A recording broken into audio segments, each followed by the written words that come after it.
나무석가 모니불 반갑습니다.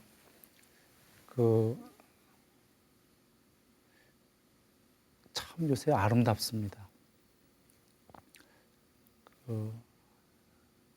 연두색, 초록색, 이파리들, 나뭇잎들, 곳곳이 참 오는데 아름다웠고, 요 바로 옆에도 산책로인가 아름다운 곳이 있더군요.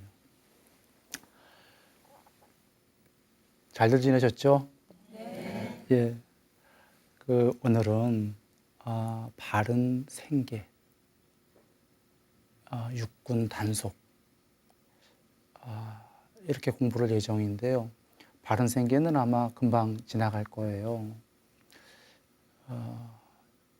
바른 생계는 우리가 바른 생활, 바른 직업 이렇게 되는 거예요. 몸과 말과 마음으로 좋은 행위를 신고의 삼업을 어디서 하냐면 해야 될 장소가 있어야 되죠. 이 세계에서. 바로 그 바른 생활하는 그 장소에서 공부의 장인 거예요. 그러니까 거기서 우리가 행복해야 되고 더 나아가 단순한 행복만이 아니라 마음의 평화, 마음의 공부를 할 수 있는 장이 바로 바른 생활을 할 수 있는 곳이다. 이런 얘기죠. 거기서 다람쥐 쳇바퀴 돌듯이 살다가 한 생을 그냥 보낼 건가? 아니면 형이상학적인 행복도 이루고 형이상학적인 부처님이 말씀하시는 그러한 향상일로도 이루어서 마음의 평화도 가질 것인가? 이것을 우리가 먼저 잘 사유해 봐야 되겠습니다. 부처님께서는 숲에 가서 사유해 봐라 그러시죠. 조용한 데 가서 우리가 지금 이 시점에서 각각의 처하신 우리가 나이가 다 다르죠. 그러나 지금 이 시점에서 한번 살아온 삶을 돌이켜보고 오늘 이후로는 어떠한 삶을 살 것인가. 이렇게 돌이켜본 다음에 이 처한 이곳 바른 생활에서 우리가 계율을 어기지 않는 직업을 가져라 그러셨죠, 부처님께서. 당연히 예를 들면 도둑질을 업으로 삼으면 좀 곤란하겠고요. 많이 곤란하겠고요. 그러니까 계율을 어기는 직업을 업으로 삼으면 곤란하죠. 그래서 이 세계에서 착한 업을 짓는 그런 바른 생활을 해라 그러신 겁니다. 물론 착한 업도 업인 거 아시죠? 그러나 악업에 비해서는 정말 훌륭한 업인 겁니다. 행복해지는 업. 그러나 부처님께서 나중에 선업도 초월해라. 여정은 물론 이렇게 되는데 일단 바른 생활은 선업을 초월해라 이 말씀은 아닌 거고요. 선업을 짓는 악업이 아니고 착한 업을 져서 빛으로 살 수 있는, 악업을 지면 어둠으로 살지 않습니까? 이 세계를 빛으로 사는 그런 업을 짓는 겁니다. 전에 시작할 때 처음에 기억들 하실지 모르겠지만 계율보시와 분발을 얘기 드렸어요. 분발, 계율하는 사람은 분발이 저절로 생긴다라는 얘기를 드렸는데 몸과 말과 마음으로 착한 행위를 하면서 계율적으로 살면 분발이 생길 텐데 계율이 조금 약하든지 하다면 분발을 독려할 필요가 있는 겁니다.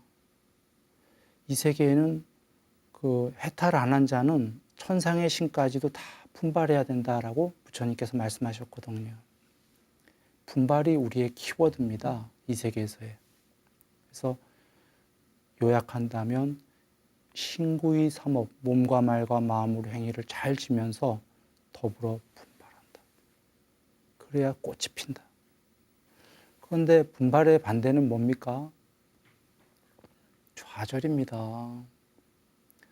아쉽게도 이 세계에, 우리 세계에 그 원하든 원치 않든 모든 세계에 이 피라미드 구조로 되어 있기 때문에 이 아래 하층부는 많은 이들이 좌절합니다. 그런데 이 좌절은 딛고 일어서야 되는 거죠. 그게 분발의 키워드인데 부처님께서 이런 말씀을 주셨습니다. 여기 꿈이 없는 자, 꿈꾸는 자, 초월해서 다시 꿈이 없는 자. 이 마지막 이거는 뭐 너무 좋은 경우에 사실은 해탈한 경우인데 지금 피라미드 구조를 얘기하신 겁니다. 맨 밑에 꿈이 없는 자, 절망하는 자 얘기하시는 거죠. 꿈을 가질래야 가질 수가 없는 자들. 그리고는 꿈이 있는 자, 중간에 얘기하셨는데 꿈이 있어야 되는 거죠. 그것이 그 많은 선생들이 이 세계에서 우리에게 감동도 주고 분발도 하게 하고 꿈도 주지 않습니까? 그래서 우리 어디 강의들을 많이 가잖아요. 동기부여를 많이 하려고. 그래서 이렇게 꿈이 있는 자가 돼야 됩니다. 이 삶에서는. 오늘 얘기하는 바른 생활도 꿈이 있는 자와 맞물린 얘기예요. 지금 초월하려는 그런 얘기가 아니고. 그래서 바른 생활은 꿈이 있는 자, 꿈꾸는 자. 그래서 가슴 뛰는 사람들, 감동적인 삶을 사는 사람들. 그래서 이렇게 삶을 잘, 신구의 삼업을 잘 지면서 꿈을 꾸면서 살면 되는 겁니다. 그 꿈을 이루고 그러다가 이제 꿈도 많이 이뤘다 이거죠. 그러면 더 높은 이제 아까 그 꿈 없는 자가 아니라 이제 난 초월하고프다 이거죠. 난 초월하겠다. 그러면 이 세계를 초월하러 이제 다시 꿈 없는 자로, 이건 좋은 의미입니다. 좋은 의미입니다. 이렇게 넘어가는 겁니다. 이것에 대한 예도 들으셨어요, 부처님께서. 그 노예나 인도에는 하층 계급이 있죠. 사성 계급이 있습니다. 그래서 이렇게 높은 계급, 뭐 낮은 계급 쭉 있는데 제일 밑에 계급은 정말 좀 아주 하층이죠. 그런 노예나 그런 계급들은 꿈을 가질래야 가질 수가 없다. 꿈이 없는 자, 그들은 꿈이 없다. 이런 얘기를 하셨고, 왕자, 샤트리아의 왕자인데 왕자는 언젠간 내가 왕이 되겠지 하면 꿈을 꾸는 거예요. 언제 될까? 이러면서 꿈이 있는 자. 다시 꿈이 없는 자는 왕이 돼버렸어요. 왕이 되니까 언제 왕이 되지 하고 꿈을 안 꾸지 않습니까? 해탈이 그와 같다 하신 거예요. 궁극이 돼버렸기 때문에 더 이상 꿀 꿈이 없다.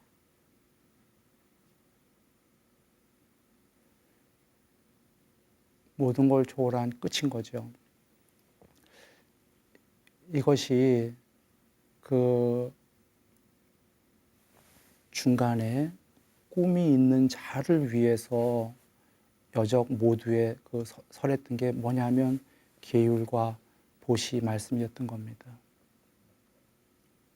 보시가 다시 얘기 드려도 처음 듣는 분도 계실 테니까 물론 재물 보시가 있는데 여기 순일이 얘기하는 것은 주로 몸과 말과 마음으로 착한 행위를 한다를 얘기할 때 주로 보시를 씁니다.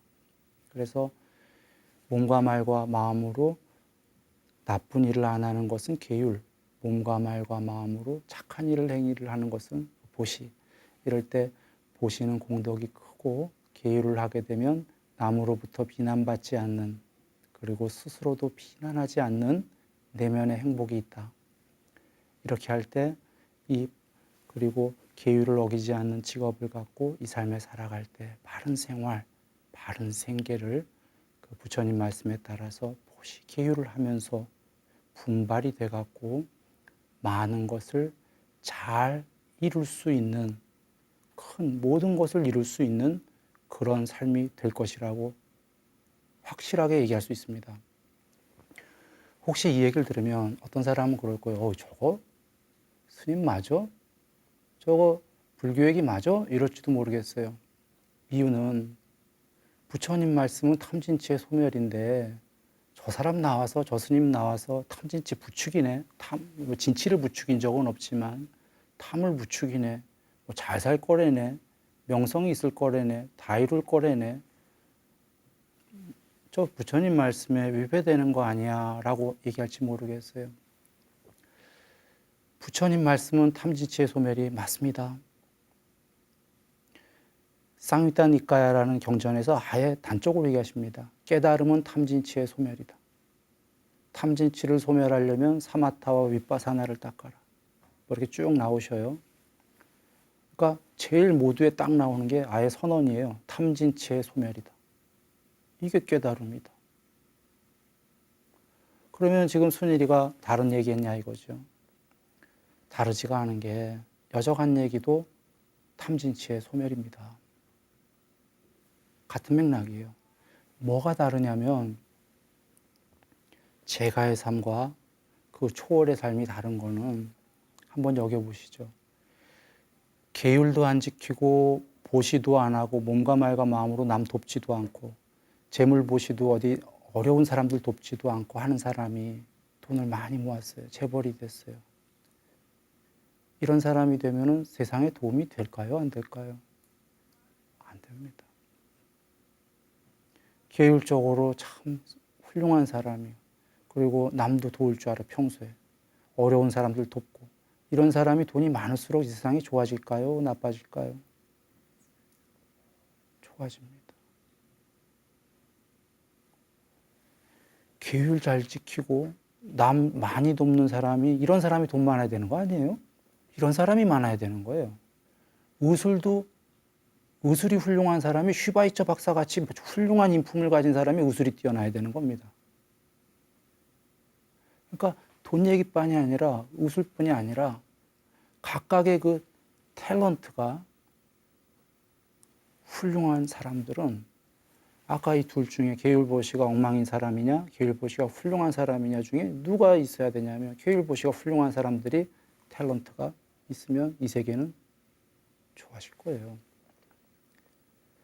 그리고 이 사람들이 예를 들어 재물로 벌었는데 다른 어려운 사람들을 돕는다면은 이게 지금 탐진치를 아까 안 돕는 사람에 비해서 같이 재물이 있는데 이 사람은 구두쇠야. 자기만 알잖아요. 이 사람은 지금 모아서 남을 돕잖아요. 지금 이 사람보다 탐이 없잖아요. 둘이 똑같은 재물이 있다고 쳐도. 즉 아까 부처님께서 계율보시를 잘 지키는 자는 탐해도 괜찮다 그러신 거예요. 계율보시를 안 지키는 자가 탐하면 문제가 된다 이 얘기죠. 더 나쁜 일 할 거니까. 나쁜 사람도 돈 법니다. 저번 시간에 얘기했지만 분발하면 돈은 버는 거예요. 재물은. 나쁜 사람이든 착한 사람이든 돈은 그거 안 가려요. 분발하는 자는 버는 거예요. 근데 문제는 계율보시가 없는 자가 벌었을 때는 문제가 커진다. 나빠진다 이 얘기입니다. 계율보시가 훌륭한 사람이 벌게 되면 세상을 향해서 쓰이게 된다. 그리고 계율보시가 훌륭한 사람이 번다는 것 자체가 자기를 위해서만 쓰질 않거든요. 이미 그 자체가 탐을 어느 정도 소멸해 가는 거가 포함되어 있는 거다 이런 얘기입니다. 쉽게 얘기하면 부처님께서 제가자에게는 계율보시에서 탐을 누려라 그러신 거예요.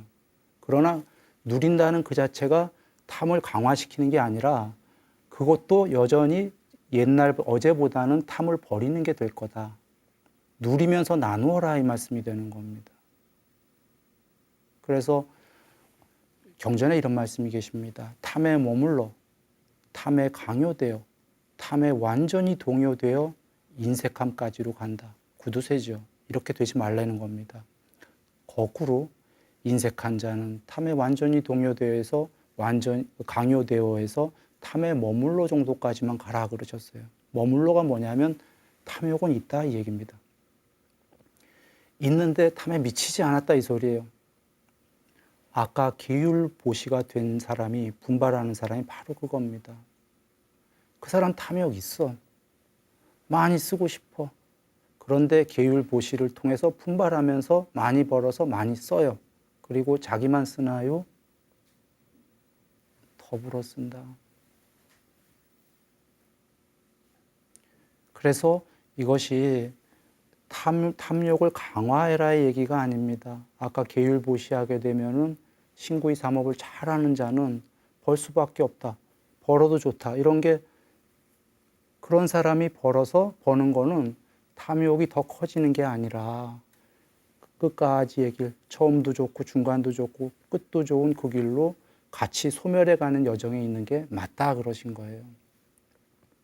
탐에 머물러 정도만 된다 이거지. 그리고 재물 갖고 있는 걸로 이렇게 나누고 같이 보시하고 신구의 삼업을 잘 하다 보면은 더욱더 그 사람은 탐이 작아지면서 이제 초월의 길로 가고 싶어 하는 거죠. 그래서 부처님께서는 그 몸과 말과 마음으로 좋은 행위를 좀 전에 얘기 드린 건데, 재물에 관련해서 얘기하실 때 이런 말씀도 하셔요. 재물을 보시할 때 제일 먼저 누구에게 하라고 그러셨는지 혹시 아시는 분? 네, 자기 자신. 혹시 저기 절에다 제일 먼저 해라. 자기를 위해서 쓰라고 그러셨어요. 두 번째는 부모님, 처자식. 만약에 부인이라면 이제 남편과 자녀가 되겠죠. 서로 그렇게 생각하면 되겠죠. 처자식. 그 다음에 친척, 친구, 동료. 맨 마지막이 승가. 맨 마지막입니다. 그러나 꼭 얘기하십니다. 그러나 공덕은 승가해가 제일 크다. 그건 말할 수 없이 크다 그러셔요. 공덕은 제일 크지만 그럼 왜 이런 순서를 주셨을까요? 공덕은 승가가 제일 크다면서요. 왜 스스로를 위해서 먼저 쓰라고 그러시죠? 우리 마음이 그 번 이유가 내가 쓰고 싶어서 벌었는데. 그렇죠? 만족시키라는 거예요, 부처님께서. 그리고 나가 쓰고 나면은 부모님이 나를 먹여주고 키워주고 가르쳐 주셨는데. 부모님. 그리고는 아내와 자식, 가족. 부모님을 먼저 하셨습니다. 먹여주고 키워주고 가르쳐 주신 은혜는 정말 끝도 없는 거죠. 자식. 동료, 친지, 뭐 이렇게 진짜. 아니 몸과 말과 마음으로도 도와줘. 재물로도 이렇게 나눠서 같이 이렇게 이 사람 안 좋아할 사람 있나요? 나 혼자 일하려면 힘들어요. 나 혼자 가서 삽질해갖고 곡괭이 해갖고서는 10m 파려고 그러면 2m 파기도 힘들어 땅을. 내가 10명 도와주고 100명 도와주고 1000명 도와줬는데 그 사람들이 와서 한 곡괭이씩만 같이 하게 되면 10m는 금세 파는 겁니다. 이게 지금 그냥 얘기가 아니라 삶이 그런 거 아닙니까? 내 혼자 이 세계에서 성공하는 거는 너무 어려워. 내가 남 도와서 나의 탤런트를 논아줘갖고 남이 같이 나를 더불어 해주는 건 너무 쉬워. 혼자 계단 올라가는 건 너무 어려운데 남들이 같이 갈 수 있는 길은 엘리베이터 타고 올라가는 길이거든요. 저기 계단이 아니라. 그래 지금 부처님께서 그렇게 해서 남을 도와라. 그러면 스스로도 행복하고 자기 먼저 썼으니까 자기 사랑하는 사람들 왜 못 주겠어요. 부모님이고 가족이고 했는데 남 도와주라도 아닌데 남은 마지막에 있어. 남은요. 아까 뭐 동료 다 마지막 순서에 있잖아요. 선원, 절. 사랑하는 사람께 베풀면은 행복하고 베풀었기 때문에 그들이 또 도움을 줄 거고 시너지죠. 그래서 참 놀랍게도 절을 맨 마지막에 얘기하셨다. 그런데요, 여기서 어떤 사람이 두 사람이 있습니다. 어떤 사람은 그렇군. 절은 10년 있다 하는 거야. 보시를. 재물이 좀 많아진 다음에 일단은 가족 먼저 쓰라는 말씀이구나. 이 얘기는 아니에요. 어떤 사람은 이게 아니라 절도 마치 기독교의 11조처럼 뭐 1%든 2%든 0.몇 프로든 매월 띄어서 같이 하는데 우선순위가 우리 먼저구나. 우리 쓸 만큼 쓰고 좀 되면은 절도 10년 있다가가 아니라 요번 달 조금 하고 다음 달 조금 하고 어떤 사람은 이렇게 생각하죠. 이렇게 생각하는 사람이 현자입니다. 퍼센트만 작게 하는 거예요. 앞에 퍼센트를 많이 하고. 이유는 10년 있다 하게 되면 그건 공덕은 10년 후 얘기거든요. 지금이 중요하지 않나요? 모든 삶은. 지금 여기에서 우리가 행복해져야지 사실은 한 40년 있다 행복하게 해줄게 라고 한다면 별로 와닿지 않죠. 긴가민가해. 그렇죠? 죽은 다음에 행복하게 해줄게 이것도 긴가민가하단 말이에요. 그러니까 지금 여기에서니까 부처님 말씀은 지금 여기에서 그것들을 다 하는데 내 일단 가까운 이들 먼저 해 다 챙겨라는 말씀이에요. 그러고서는 남는 게 있다면 10년 후가 아니라 혹은 안 남더라도 조금 띄어서 같이들 이렇게 하는 삶이 행복할 것이다. 이렇게 바른 생활을 우리가 지어 가는 여기가 행복의 장이 되겠습니다. 그리고 이제 바른 생길 지나서 모두 얘기 들었다시피 지금 육군 단속 얘기를 한번 시작해 보겠습니다.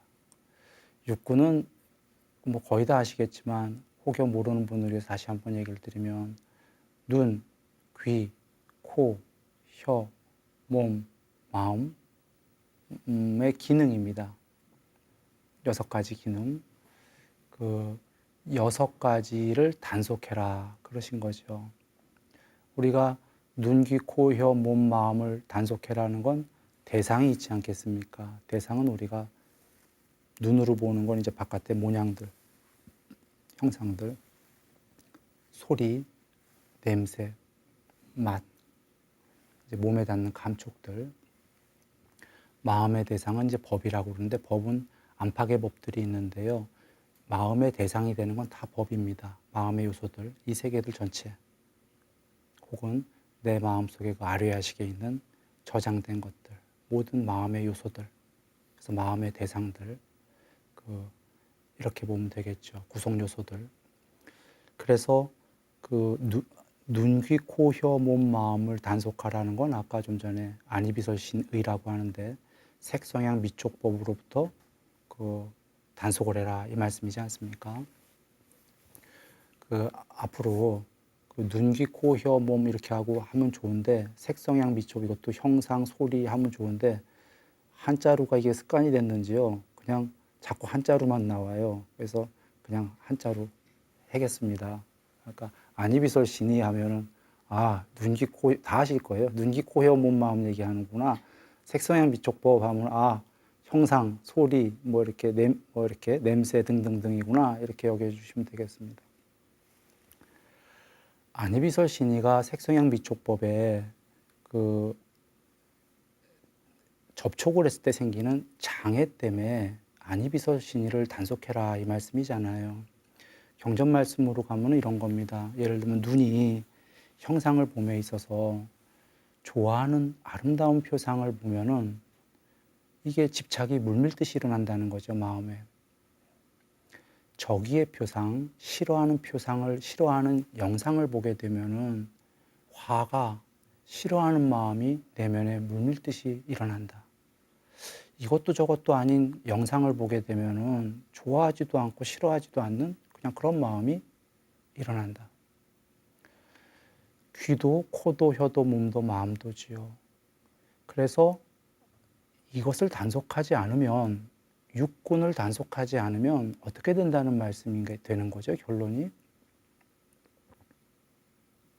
평생 좋았다, 싫었다, 좋지도 않았다, 싫지도 않았다. 아까 중간적인 이 셋을 오락가락 하면서 평생을 살 수밖에 없다 그러시는 겁니다. 이 세계뿐이 아니라 천상에 가더라도 천상에도 눈으로 봐도 좋은 게 있고 싫은 게 있을 거 아닙니까? 좋았다가 싫었다가 혹은 그 중간인 좋지도 싫지도 않은 이 세계를 다람쥐 쳇바퀴로 오갈 수밖에 없다. 그러면 부처님께 질문은 이거예요. 우리들은 행복해지고 싶지 않은가 이런 거거든요. 우리 행복해지고 싶거든요. 궁극의 행복이 되고 싶거든요. 그런데 그런 행복이 되기 위해서 단속해라 그러시는 거예요. 단속을 안 하면 우리는 행복을 원하는데 그대는 행복을 원하지만 그대는 좋았다, 싫었다 할 수밖에 없을 것이다. 이렇게 되는 거죠. 그럴까요? 눈으로 보는데 100% 좋아하는 것만 보이는 분 혹시 계신가요? 100% 싫어하는 것만 보이는 분 계신가요? 귀로 듣는데 100% 좋아하는 것만 들리는 분 없죠. 남편이나 아내가 막 안 좋은 소리 하는데 기분 좋은 분 없다 이거예요. 부처님께서 다른 경에서 뭐라고 그러시냐면 세상이 온통 즐거운 뿐이라면 사람들은 괴로워하지 않을 것이다. 그러나 거기에는 분명히 괴로움도 있다. 그래서 사람들은 괴로워한다. 그런데 세상이 온통 괴로운 뿐이라면 사람들은 즐거워하고 욕망하지 않을 것이다. 그러나 거기에는 분명히 즐거움도 있다. 그래서 사람들은 즐거움을 욕망하고 집착을 한다. 이 말씀은 이 세계에는 욕망도 있고 괴로움도 있다지 않습니까? 쉽게 생각하면 그 즐거움 반, 괴로움 반 이런 거예요. 물 반, 고기 반 이런 것처럼. 그러니까 눈으로 볼 때 대체적으로는 좋아하는 거 반, 좋아하는 거 3분의 1, 싫어하는 거 3분의 1, 이것도 저것도 아닌 거 중간이 한 3분의 1, 뭐 이런 식으로 있는 거죠. 귀도, 코도, 혀도, 몸도 모두. 이 얘기는 우리 모두는 행복하고 싶은데 사실은 단속을 안 하는 한은 즐거웠다, 괴로웠다, 중간이었다 이걸 계속 다람쥐 쳇바퀴 할 수밖에 없다. 그래 정말 행복하고자 한다면은 초월을 해야 된다 이런 얘기죠. 이 육군 단속부터가 만만하지가 않은 게 여기서부터는 수행입니다. 요거 전까지의 바른 생계는 제가해서 잘 사는 법이었어요. 육군 단속은 세계를 초월하려고 하는 거예요. 즉 쉽게 얘기한다면 아까 바른 생계까지는 그 보시와 계율과 바른 생계는 이 세계에서 재물도 모으고 명성도 모으고 이러면서 그 즐거움을 추구하는 삶, 감각적 욕망과 즐거움에서 오는 행복을 누릴 수도 있고 마음의 행복도 있는 그러한 삶이었고 육군 단속은 즐거운 것도 보지 마라 이러시는 거니까 즐거운 소리도 이젠 즐거운 걸 끌어모아서 행복을 누리는 게 아니라 이 세계에 있는 즐거운 거에 있어서 행복을 느끼는 게 아니라 그것도 버림으로 해서 괴로움도 버리고 중간도 버림으로 해서 초월을 해가면서 이걸 초월하면 내면에서 생기는 행복이에요. 또 요약하면 아까의 바른 생계까지는 대상이 있는 즐거움이었어요. 대상이 있어. 여기서부터는 대상 없는 행복으로 가는 진입로예요. 대상을 방어해. 안 들어오게 해요. 여기서부터는 대상 없는 행복으로 가기 위한 초월의 길입니다. 이래서 육군 단속부터는 이제 정진입니다. 수행이고 그래서 쉽지는 않은 겁니다. 그 부처님께서 이제 안이비설 신의를 방어하는데 이렇게 방어하라고 하십니다. 이제 눈에 예를 드셨는데 온전한 눈을 갖추었고 시야에 대상들이 들어올 때 그것들의 주의와 관심을 주지 않으면 마음은 일어나지 않는다. 그러니까 눈이 보인다 이 얘기예요. 안 보이는 게 아니라 잘 보이는데 장님이어서가 아니라 근데 시야에 대상들이 들어온다. 그것들의 주의와 관심을 주지 않는다. 마음은 일어나지 않는다. 고구정령하게 쓰셨어요. 눈이 잘 안 보여서 대상들이 들어와도 안 보이는 게 아니라 눈은 잘 보여. 잘 보이는데 이렇게 대상들이 쭉 들어오는데 그것들에 들어오더라도 우리는 주의를 주잖아요. 관심을 주거든요. 이렇게 뭐에? 주의와 관심을 주지 않으면 마음은 일어나지 않는다. 무심이다 이거죠. 무심산매인데 이걸 설명하기 위해서 귀를 좀 설명을 해야겠는데 칵테일 파티 효과라고 있답니다. 그 뭐냐면 그 파티에 가면은 시끄럽죠. 음악 소리 시끄럽고 막 뭐 시끄러운데 그 앞에 이제 연인이 있으면 대화를 하면은 연인 소리가 잘 들린답니다. 그 시끄러움에도 불구하고. 그것은 뭐 이치는 간단하죠. 주의를 줬기 때문이죠. 상대에게 초집중을 했기 때문이에요. 연인이기 때문에. 그렇지 않습니까? 근데 그것처럼 우리가 집착하는 대상에 우리는 초집중을 하나요? 해요, 집중을.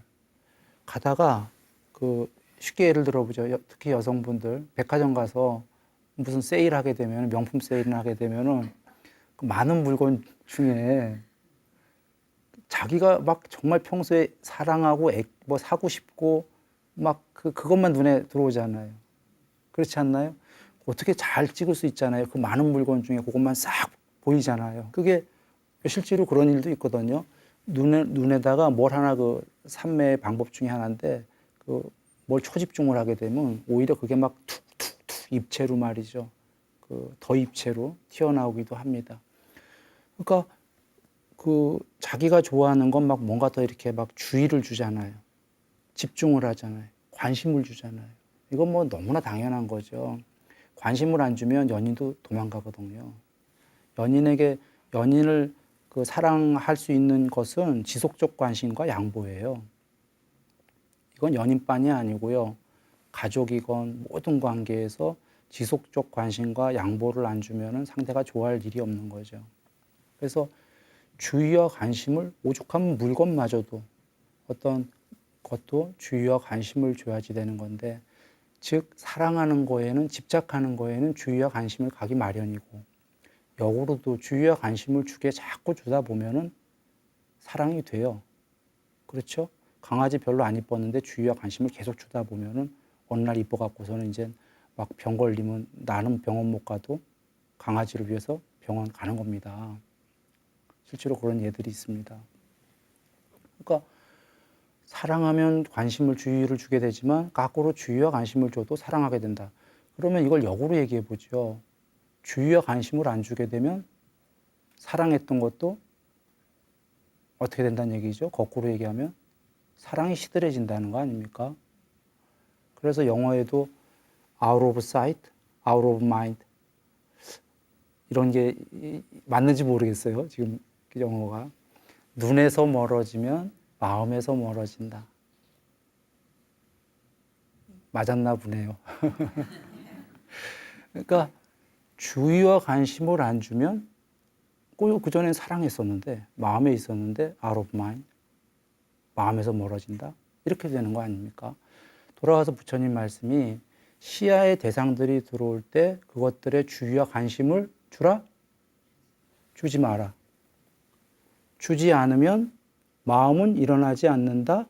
예, 집착하지 않는다. 오히려 세상은 거꾸로 부처님 말씀과 반대로 모든 것에 주의와 관심을 준다. 집착을 한다. 근데 오해하지는 마세요. 그게 나쁜 삶이란 얘기가 아니에요. 아까 바른 생계까지는 관심을 주고 선택과 집중을 해야 돼요. 그래야 성공을 하니까. 이게 모순되는 게 아니어서 잘 이해하셔야 돼요. 혹시라도 바른 생계까지 가고 아직 정진으로 초월의 길을 안 가는 입장인데 주의와 관심을 주지 말자, 모든 게 다 이렇게 생계 자체가 안 돼요. 여정이 서로 다르다는 걸 이렇게 쭉 여정상을 이해하셔야 돼요. 바른 생계 여정에서는 그런데 주의와 관심을 주는데 삿된이 아니라 올바른 주의와 관심을 주고 올바른 선택과 집중을 해야 돼요. 오히려 그래야 성공을 합니다. 바른 생계에서는. 이제 그 얘기를 먼저 하고선 이거 다시 넘어가겠습니다. 이해되셨죠? 아까 생계와 초월은 다른 거예요. 그래서 여기 육군단속에서는 이제 근데 여기는 아까 바른 생계 이제 다 잘하고 맞추고 초월로 가려는 입장이니까 세상적인 거에 주의와 관심을, 집착을 놓으려는 입장이니까 주지 않는다. 그러면 그 전까지 사랑했고 집착했던 것들을 주의와 관심을 놓으니까 마음에서 멀어진다. 그래서 결과는 부처님께서 마음은 일어나지 않는다. 마음이 일어나지 않는 건 나중에 무심 사마디다. 그래서 육군 단속이 지금 육군 단속으로부터 나중에 무심산매까지가 같이 말씀이 펼쳐져 있는 거예요. 다시 한번 부처님 말씀을 드리겠습니다. 온전한 눈을 갖추었고 시야에 대상들이 들어올 때 그것들의 주의와 관심을 주지 않으면 마음은 일어나지 않는다. 이게 설명이었고요. 그런데 이걸 지나가기 전에 하나를 더 말씀을 드려야 되겠는 게 지금 대상들이라고 하셨거든요. 시야의 대상들 복수예요. 대상들이 들어올 때 그리고 들어올 때라고 그러셨어요. 우리는 볼 때 이러잖아요.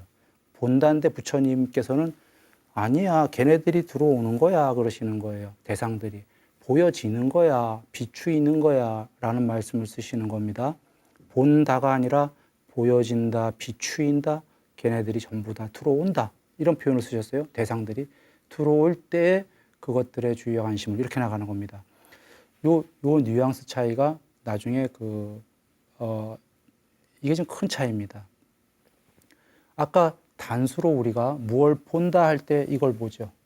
아까 그 칵테일 파티 효과처럼 그 안에는 지금 그 음악 소리도 막 있고 꽝꽝꽝꽝 하는 막 여러 사람 소리 다 있는데 그 중에 듣고자 하는 소리만 집중을 해서 그 연인의 목소리만 들었던 거거든요.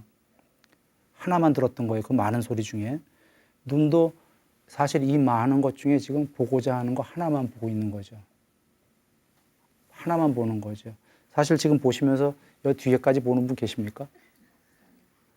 이 뒤에까지 보면 공부되신 분입니다.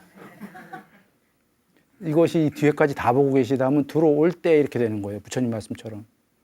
저기 순일 뒤에까지 다 들어올 때 이렇게 되는 거예요. 이렇게 되면 이제 순일 얘기가 재미없어져요, 여러분. 왜? 여기 집중을 안 했기 때문에 이 사람 얘기가 재미없어. 이 다가 들어와. 더 쉽게 비교하면 영화관 가서 영화 재밌죠. 진짜 재밌는 영화에 가셔서 내 귀퉁이 안에 영화 안에 빠지면 재밌습니다. 영화를 스크린 내 귀퉁이 바깥에까지 같이 봐보십시오. 재미없어요. 내 귀퉁이 바깥에까지 같이 보면은 아내랑 좀 처음에 힘들겠지만 그렇게 되면 뭐 보는지도 모르게 돼요.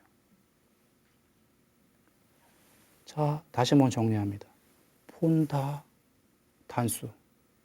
보여진다, 대상들, 복수. 보여진다,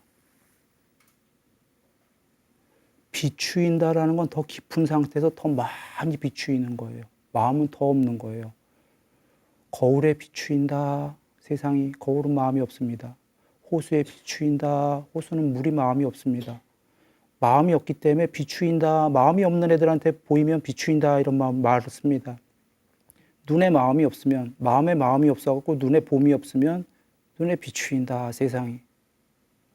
본다가 아니다 이거예요. 보는 건 마음이 보는 겁니다. 특정한 대상을, 단수를 쟤만 봐야지 하고 보는 거예요. 아무것도 안 봐갖고 눈이 유리창이 되면, 마음이 없으면 세상이 비추인다. 더 가면 봄 이렇게 되는 거예요. 그래서 여정은 본다, 보여진다, 비추인다, 그 다음에 사실 하나 더 들어가면 멈춤. 그래서 세상이 모두 사라진다, 초월한다, 그리고 봄 이렇게 되는 건데 돌아와서 지금 부처님께서 시야의 대상들이 들어올 때 그렇게 말씀하신 겁니다. 그러니까 특정을 보는 게 아니라 다 들어올 때 그것들에 주의와 관심을 주지 않으면 마음은 일어나지 않는다. 특정한 거 이거 봤다, 저거 봤다 안 하고 밀도가 똑같게 다 들어온다. 그럴 때 집착이 없어지는 거죠. 집착이 없어지고 사람의 마음은 무한히 커지는 겁니다. 쉽게 이 무한히 커지는 걸 간단하게 한번 설명을 해보면, 비유해보면 히말라야에 가서요. 히말라야 하얀 설원에 한번 가보셔서 그냥 거기에 가만히 있으면 상이 없어요, 상이. 뭐 건물도 없어, 집도 없어, 사람도 없어. 그냥 다 하얘. 그 하얀 만큼 마음이 넓어집니다. 그래 거기 가는 걸 좋아하는 거예요. 산에 들어가고 하늘을 봐라. 하늘 보면 마음이 그만해지니까. 물론 하늘 보고 잡생각하면 마음이 그만해지지 않아요. 잡생각하고 있는 거지. 그래서 대상들이 들어올 때 그것들의 특정한 거에 주의와 관심을 안 주게 되면 다 들어온다는 얘기고, 다 들어온다는 건 마음이 일단 무심 전에 그만큼 된다는 얘기입니다. 그래서 오늘은 그 육군 단속에 대해서 얘기를 앞에 바른 생계 그리고 지금 육군 단속을 말씀을 나눴어요. 육군 단속의 그 전체적인 면모를 다루지는 못했어요. 지금 부분적으로 얘기를 드렸는데 그 다음 시간에 이 육군 단속에 대한 이야기와 좀 더와 그 식사의 적당량을 알아라 그리고 그 드디어 정말 중요한 그 네 가지 사띠 이렇게 그 나가보려고 하는데 시간이 안 되면 앞에 한두 가지만 나갈지도 모르겠네요. 여러분 행복하신가요? 부처님 가피와 함께 그리고 부처님의 말씀을 우리가 같이 듣고 조금씩 지금 이 순간부터 실천을 해서 부처님의 가피와 실천 두 가지를 통해서 오늘 이 순간부터 우리 모두 같이 행복하기를 기도드립니다.